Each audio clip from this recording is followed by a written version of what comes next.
He thought I'd break. She thought I'd disappear. Instead, I became the woman they fear. I want to thank my wife, Claire, Andrew said, pausing just long enough to draw all eyes toward me. He smiled, that polished, politician's smile he'd perfected over years of networking dinners and keynote speeches. She's been there from the start. And honestly? If I'm being completely candid tonight, he chuckled and glanced around the ballroom like a stand-up comic, savoring the moment before the punchline. Claire might have been the biggest mistake I ever made. Laughter. Real laughter. From real people.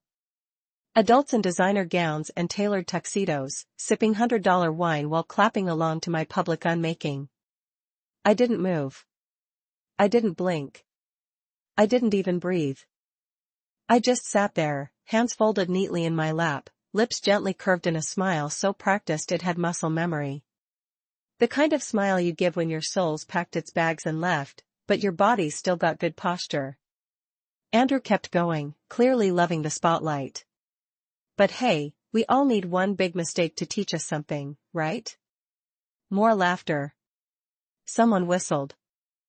Lena Caldwell, wife of a golf buddy and serial board member, glanced at me with that tight smile women give when they're unsure whether to apologize or look away.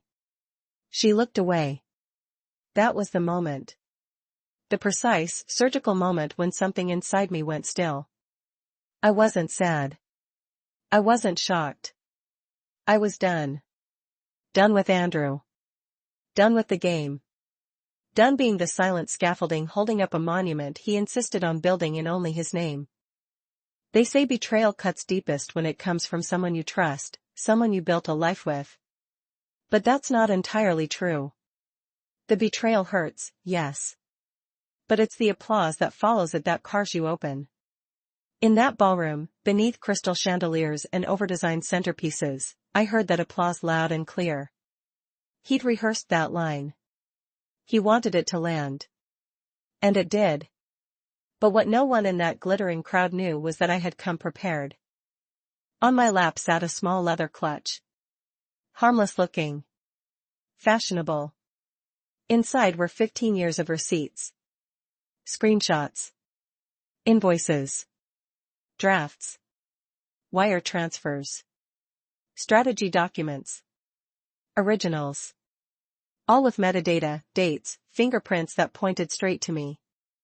A history he'd tried to erase, but I had archived it all. He called me his biggest mistake. I was about to show him what a real mistake looked like. With timestamps. And witnesses. But to understand how I got here, dressed in a $4,000 gown while my husband fed my reputation to the wolves, you need to understand where I started. 15 years earlier, I met Andrew Whitman at a wine bar off Pearl Street in Portland. I was 28. A financial analyst by day, a Yoga for Sanity regular by night. He was 30, magnetic, recently unemployed, and full of stories about a business partner who had stabbed him in the back. He talked fast, with hands that moved like punctuation marks. His eyes were sharp, kinetic. He looked at me like I was a discovery. And I looked at him like a project I could build into something legendary. We connected fast. But it wasn't just chemistry. It was strategy. I saw in him a hunger, a kind of ambition so desperate it vibrated. He didn't just want to succeed. He wanted to be worshipped. He wanted to prove someone wrong. And I was very good at taking raw potential and refining it. I had a gift for seeing what something could become, whether it was a pitch, a business plan, or a man. Within 6 months, we were living together. By the end of the year, we'd married in a courthouse with 2 strangers as witnesses. No photos. No cake. Just a silent contract between 2 dreamers, let's build something no one can ignore. In the early days of our company then called Morrison & Whitman Consulting, I worked late nights after my day job. Andrew schmoozed clients while I rewrote every pitch, every proposal, every single document that left our office. He called himself the engine. I was the fuel. He used to say, "Claire, you're the only reason this works." And he meant it. Back then, anyway. But something shifts when success walks in. The more Andrew won, the less he said we. His thank yous turned into shrugs. My work was still used, but my name was scrubbed from every surface. I remember one night, 6 years into our marriage. Andrew had butchered a proposal for a healthcare firm. I spent the night fixing it, rewriting the deck, adding research, even redesigning the visuals. I went to bed at 3:30 a.m. The next morning, he skimmed it, nodded, and said, "You should really learn to delegate." That was the first crack. A small fracture, barely noticeable. But real. I didn't say anything. I told myself he was stressed. That we were a team. That it didn't matter who got credit if we both won. But that's the lie, isn't it? What I didn't see at the time was that Andrew wasn't forgetting me. He was learning to live without acknowledging me. And I let him. Until the night of that birthday toast. Afterward, I drove home alone. Andrew stayed at the Four Seasons, in a room his assistant had booked for him as a surprise. The same assistant who once asked me what I did for a living while I was helping negotiate a multi-million-dollar deal at her boss's table. I got into bed fully dressed. The heels. The jewelry. Even the gown. I lay there, eyes open, still hearing the crowd laugh. Still feeling their applause in my bones. The words didn't cut deepest. It was the intention. The performance. He didn't say those things in anger. Not out of spite. But for entertainment. That was when I made the decision. Not to leave. Not yet. But to remember. To document. To collect. To be ready. I would not be the woman erased from history. I would be the historian. Because betrayal never arrives like thunder. It drips. Slowly. Over time. In comments that diminish. In thankless tasks. In credits given to someone younger, someone newer. In toasts that turn your marriage into a punchline. But betrayal always forgets something critical. The woman it tries to erase is the one who never forgets. And I remember everything. The Monday after Andrew's birthday party, I walked into the office in a navy blazer and my grandmother's pearls, expecting nothing but still hoping for something. No one noticed. Brooke, our youngest strategist and Andrew's new favorite, was already sitting at my desk. Not metaphorically. Literally. My chair. My notes. My mug with the faded Oregon coast. Gone. She looked up, beamed like I was interrupting a brunch, and said, "Oh hey, Claire. Hope it's cool, I'm just trying this spot out. Andrew said it might help streamline client access." I paused. Then smiled, nodded, and quietly moved into one of the glass-walled rooms we usually reserved for interns or vendors. Not a single person looked up. Andrew walked by me twice and didn't say a word. That was the day I realized I wasn't being transitioned. I was being erased. Not loudly. Not cruelly. Just tidily. And I let it happen. I sat in that cramped office, clicked open my inbox, and began saving every email, every version of every pitch deck, every note and revision I had ever made. I wasn't archiving memories. I was preserving proof. Some people keep journals. I keep timelines. A few weeks later, Cascade Medical came back on the radar. We'd pitched them before and failed, but this time their COO, Lena Caldwell, the same Lena who smirked at me at Andrew's party, emailed me directly. "We're ready for fresh leadership," she wrote. "Hope you're still part of the brain trust." Andrew was elated. He called a 7 a.m. meeting. He filled the whiteboard with nonsense arrows and buzzwords, topped it off with a hashtag health redefined. It was all style, no strategy. I said nothing. That night, I stayed up reworking the entire pitch. Clean structure. Real analytics. Clear deliverables. At 3:48 a.m., I emailed the deck to Andrew with the subject, Cascade_med_final_C. He replied at 6:17 a.m. 2 words. Got it. At the pitch, he used an older version. The messy one. Midway through, Lena cut him off. This doesn't match what I reviewed yesterday, she said. Her tone was flat, but the room froze. Andrew stammered. Brooke looked down. I stood in the back with a flash drive in my palm so tight the corners left marks on my skin. Later that day, I asked him, why didn't you use the version I sent? He didn't look up. Just swirled the amber liquid in his glass. Didn't think it was necessary, he said. The client was already sold. No need to complicate things with overanalysis. Overanalysis. He used to call it foresight. Now, it was a liability. You embarrassed yourself in that room, I said. He finally met my eyes. No, Claire, he said. I salvaged it. You weren't supposed to be there anyway. I left before I could say something permanent. Not long after, I found a receipt in his dry cleaning. The Davenport Hotel. We'd never stayed there. When I asked casually about a strategy offsite in Austin, he muttered something about confidential clients and time zones. I didn't push. Instead, I waited. And then one morning, Brooke sent a text. To me. Last night was unreal. Still thinking about your hands. Can't wait for next week. Followed by a winky face and a heart. She must have meant it for Andrew. A minute later, another message popped in. OMG. That wasn't for you. I stared at it. No apology. Just panic. I didn't reply. I took a screenshot. Added it to the folder labeled, Pattern, Replacement. It wasn't just the affair. It was the pattern. Late-night strategy calls. Hotel overlaps. Her name in Slack threads meant for me. Then came the internal memo on project leadership. My name was missing. I hadn't even been copied. Worse, Brooke's name was spelled wrong twice. And yet she still got credit. Andrew had rewritten the company. And in his rewrite, I didn't exist.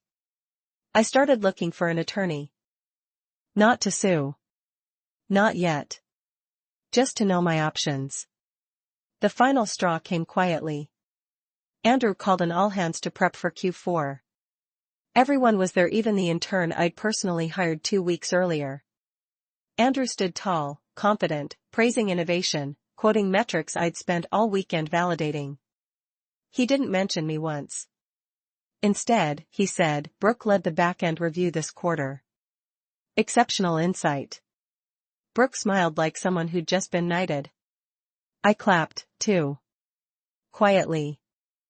Then I left the room, walked to my car, and sat there staring at the steering wheel. And laughed. Not because it was funny. Because it was familiar. I'd seen it before in nonprofits, politics, startups. Smart, capable women gradually painted invisible. Their voices rephrased, their ideas reused, their presence repackaged under someone else's ambition. But this time, it wasn't a documentary. It was my life. And I wasn't going to watch the credits roll without my name on them. That night, I found an error in our company's IRS filing. A line item that shouldn't exist. I followed the paper trail. And there it was. A separate account. Under a name I didn't recognize. Transactions in and out. It wasn't just emotional betrayal. It was financial. My stomach dropped. Andrew had created a shell subsidiary likely to route bonuses or consulting revenue without ever telling me. The documents listed a strategic advisor. Brooke's name. Clear as day. And next to it? A forged signature. Mine. It wasn't even close to my handwriting. That was it. The moment the emotional cracked wide into criminal. The next morning, I made 2 calls. One to a lawyer. One to myself because I needed to hear my own voice say it out loud. He's not just erasing you. He's stealing from you. And I was done playing polite. They say silence is golden. But in my case, it was incriminating. That night, staring at the fake signature on the tax document, I knew Andrew had gone too far. Emotional betrayal is one thing, but this? Forgery. Embezzlement. And the worst part? He'd done it with ease. No second thoughts. Like he had practiced. I sat in my kitchen for hours, laptop glowing in the dark, cataloging every file, every contract, every Slack message that might back up what I already knew. I sent the worst of it to my lawyer, Emily Tran, cool as ice and twice as sharp. She called me at 3:12 a.m. Claire, she said, her voice steady, he's not just betraying you emotionally. This is felony-level fraud. I swallowed hard. Will it hold? With what you just sent? It'll scream. The next morning, I put on a cream blouse, navy slacks, and the lipstick Andrew once called too bold for client meetings. I wore it anyway. In the office, no one knew I was carrying a flash drive tucked inside a Tiffany bracelet Andrew had given me 3 anniversaries ago. The irony burned against my wrist. I walked past Brooke. She barely looked up. I paused. Cute dress. She smiled. Andrew picked it. Of course he did. Back in my temporary corner office, I plugged in a second monitor and began reviewing company credit card statements. There it was again, Whitmark Innovations. Small transactions at first $8,000 here, $11,400 there. Then a spike. $92,000 wired the day after the Cascade Medical deal closed. The same deal Andrew had insisted he led. He'd been siphoning off shared profits. Building something behind my back. I printed everything. 73 pages. And I didn't stop there. I checked the office security camera logs. Andrew had access to the feed. But so did I. And on February 13th, at 10:47 p.m., he entered the building with Brooke. They weren't carrying files. Just wine and what looked like takeout. They stayed until after 1 a.m. I downloaded the footage. Added it to the drive. I stared at the monitor, my reflection ghost-like in the dark screen. This wasn't paranoia anymore. It was a pattern. He'd stolen my seat at the table, then tried to sell the table while I was still sitting at it. I invited him to dinner. His face flickered with something I couldn't place: relief, maybe. Or arrogance. He picked the restaurant before I could, an upscale sushi bar where the servers wore gloves and the check arrived in a leather envelope. I knew the menu by heart. We'd celebrated our first 6-figure contract here. Andrew wore a gray sport coat and cologne I hadn't smelled in months. He poured my sake like we were still a team. I've missed this, he said. You and me. On the same page. I smiled. You always were good at fiction. His hand paused mid-pour. I leaned forward. Tell me about Whitmark. He blinked. What? The company. The wire transfers. The forged signature. His mouth tightened. Claire. I have everything. The security footage. The emails. Even your little weekend getaway with Brooke to the Davenport. He leaned back. You're digging for something that doesn't exist. I slid the bracelet off my wrist, popped the hidden drive from inside the charm, and placed it between us on the table. You've already handed it to me. He didn't touch it. Didn't breathe. Emily's preparing the paperwork, I added. Partnership review. IRS contact. Civil liability notices. He tried to laugh. You wouldn't destroy the company. I wouldn't, I said softly. But you already did. I stood. Claire, wait. But I was already walking. I didn't look back. 2 nights later, Brooke was gone. No warning. Her desk was emptied before 8 a.m. Someone from IT said she'd resigned effective immediately. HR sent a vague announcement with her name spelled wrong. There was no goodbye lunch. No card. Just a cold space where she used to sit.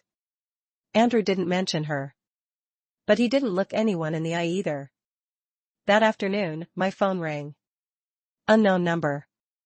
"This is Agent Price," a clipped voice said. "IRS Investigations Division.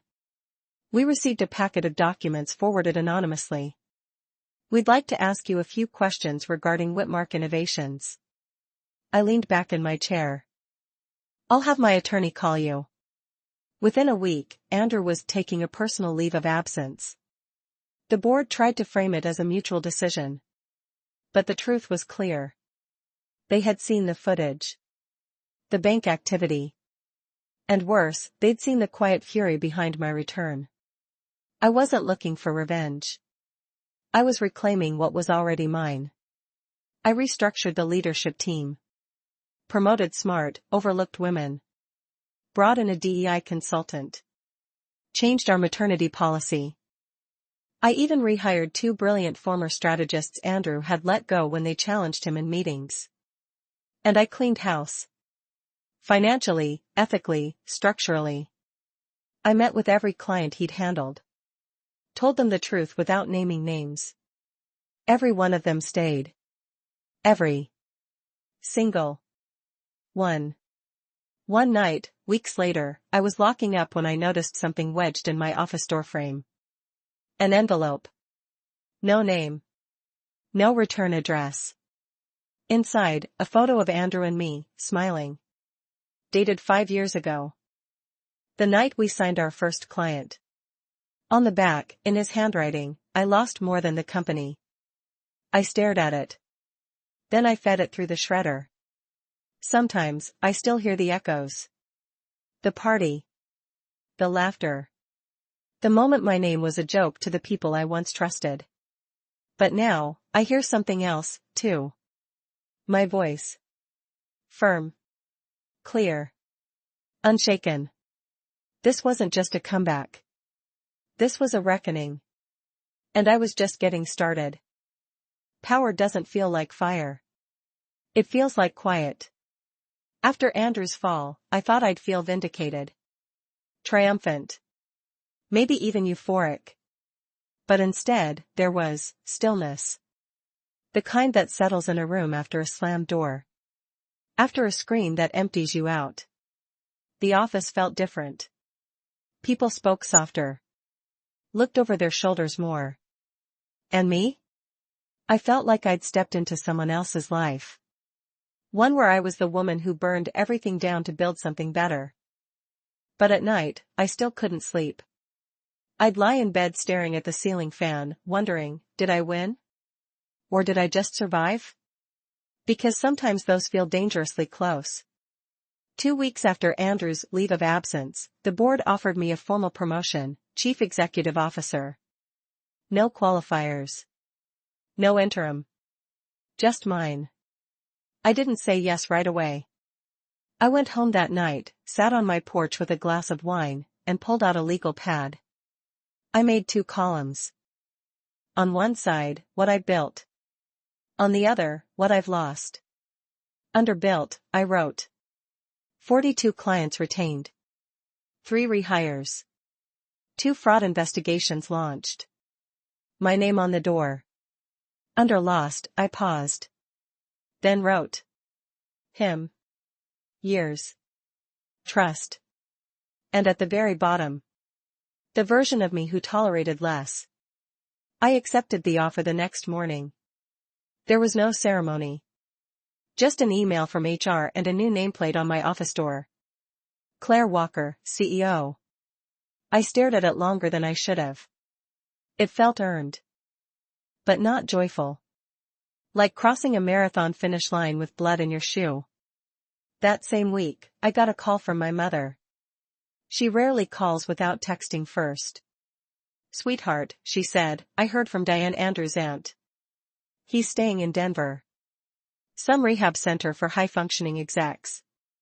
I guess they call it a restorative retreat." I didn't reply.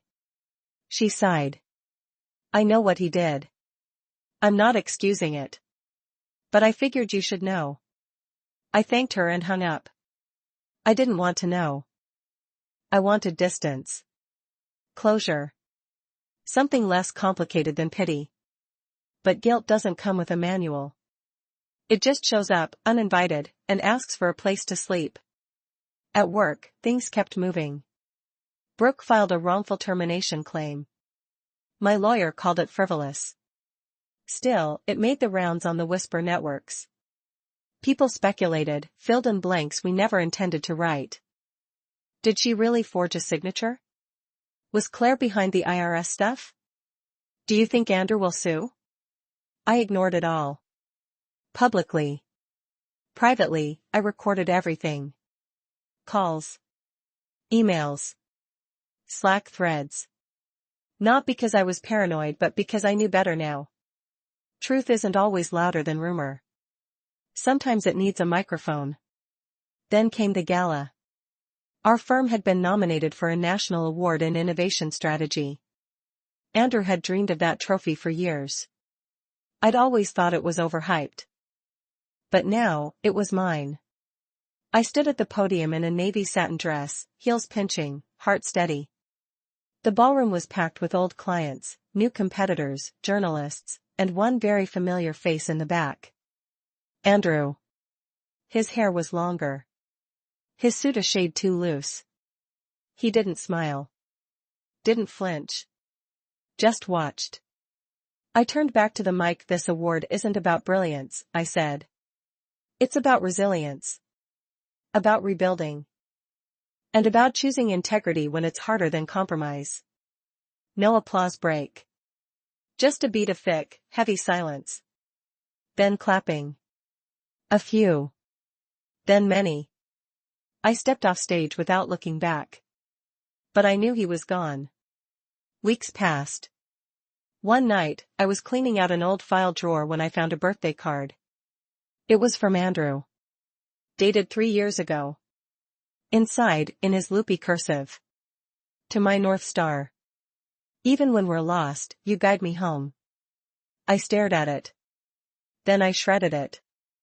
Some things aren't meant to be stored. I started seeing a therapist.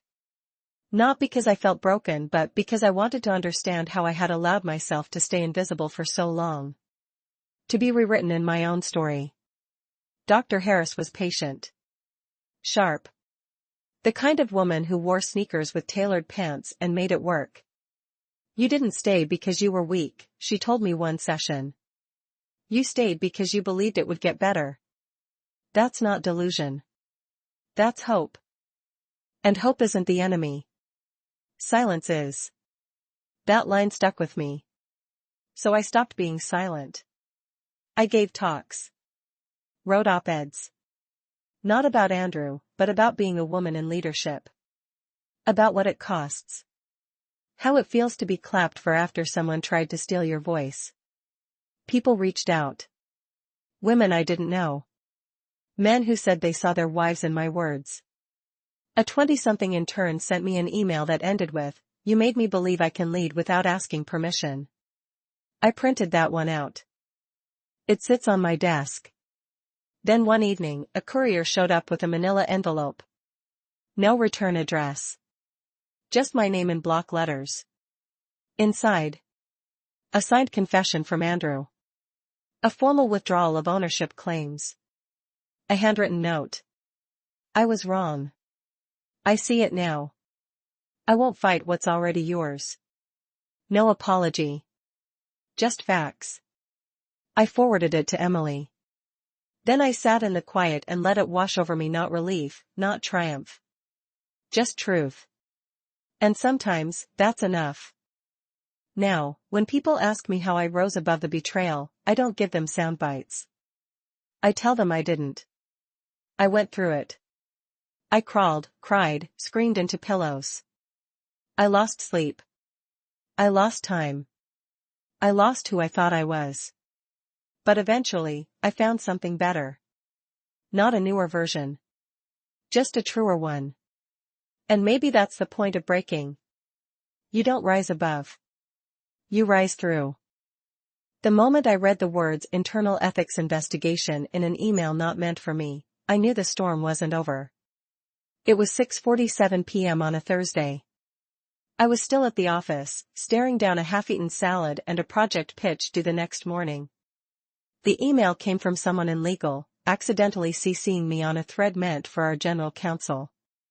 Subject, ethics complaint, filed anonymously Claire Walker. My throat went dry. My name. Again. Under a microscope. After everything. I clicked it open. Read it once.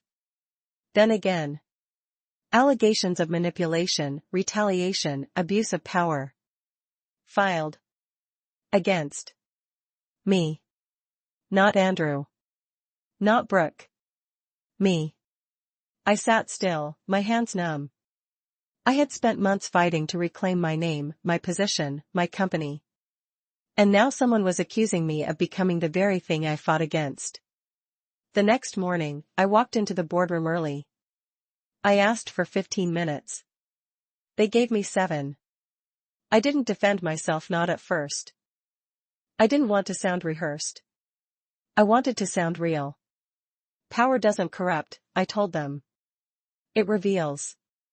And if what you've seen from me lately feels sharp or intimidating, it's not because I'm reckless. It's because I've stopped apologizing for being thorough. The room was silent. I continued, if someone on this team felt I crossed a line, I want to know. I want to face it. But I also want to remind you silence used to protect people like Andrew. We're not going back to that. The head of legal nodded slowly. We'll proceed fairly. Fair. That word used to feel safe. Now it just felt like another fight to survive. After the meeting, I went to my office, locked the door, and sat on the floor. I wasn't crying. Not yet. I was trying to remember how I got here. When did defending myself become a job title? How many women build something from ash only to be accused of lighting the match? That weekend, I drove to the coast. Alone. I booked a room in a tiny inn with uneven floorboards and a view of gray waves. No makeup. No laptop. No press requests. Just me. I sat on the beach with my shoes off, letting the wind tangle my hair and the salt sting my skin. For hours, I said nothing. Thought everything. Am I hard to work with? Did I act out of fear? Have I become too cold? Too calculated? Is that the price of control? The next day, I wrote 2 emails. One to HR, I'm open to an outside review. Independent, unbiased. If someone's hurting under my leadership, I want to fix it. The second was to myself. A draft I never sent. Subject line, you are not what they whisper. When I returned to the office, I found a sticky note on my desk. It said, thank you for showing me that you can survive and still stay soft. L. I didn't know who L was. But I kept the note. Tucked in my wallet, next to a faded fortune cookie paper that read, the best revenge is living well. The investigation lasted 3 weeks. I kept working. Quietly. Honestly. I walked through the fire without explaining the burns. In the end, the findings came back clear. No wrongdoing. No breach. Assertive leadership style, appropriately executed under high-stress conditions. I didn't feel relief. I felt exhausted. Like I'd run another marathon I never signed up for. But I showed up the next day. And the next. Because sometimes survival isn't loud. It's just persistent. Then, one afternoon, Emily sent me a text. He's back in Houston. No name. No context. But I didn't need either. Andrew. He had returned. And the air felt heavier. He requested a meeting. Through an intermediary. Said he had something to say. I agreed. Not because I needed closure. But because I needed to remember how far I'd come. We met in a neutral space. A coffee shop tucked inside a bookstore. Public, quiet, safe. He looked thinner. paler. He smiled, but not like before. Claire, he started, I know I'm the last person you want to hear from. You're right, I replied. He chuckled softly. But I'm here anyway. I sipped my coffee. He cleared his throat. I want to apologize. Not just for the company stuff. For all of it. For making you feel small.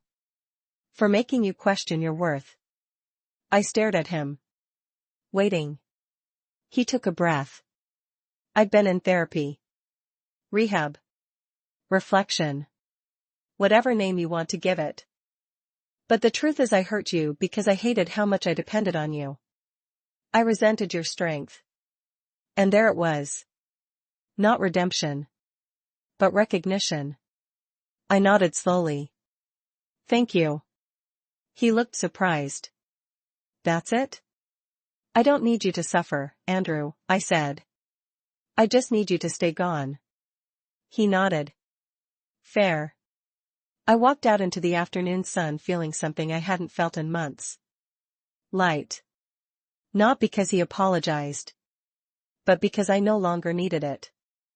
I went home and opened a blank document. I started writing the keynote for a women's leadership conference I'd agreed to speak at. My topic? Becoming the woman they're afraid of and why that's okay. I wrote the first line.